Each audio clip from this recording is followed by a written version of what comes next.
ജില്ലയിൽ പുതുതായി 2 താലൂക്കുകൾ അനുവദിച്ചതിൽ ആഹ്ലാദം പ്രകടിപ്പിച്ച് NGO അസോസിയേഷൻ പ്രവർത്തകർ കാസർകോട്ട് പ്രകടനം നടത്തി.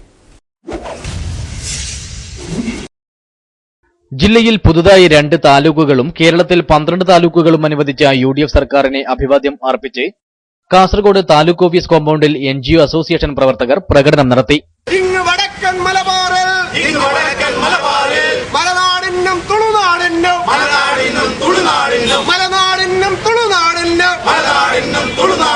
പുതുതായി 2 താലൂക്ക്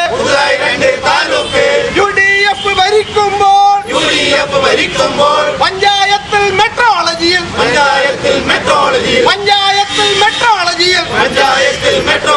ഇൻഡസ്ട്രിയിൽ RTOയിൽ പുതുതായി കിട്ടിയ തസ്തികകൾ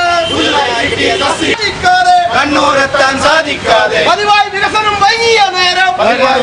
ശശി കമ്പല്ലൂർ, VV സുകുമാരി, കൊളത്തൂർ നാരായണൻ, KV സുജിത് കുമാർ, ലോകേഷ് തുടങ്ങിയവർ പ്രകടനത്തിന് നേതൃത്വം നൽകി.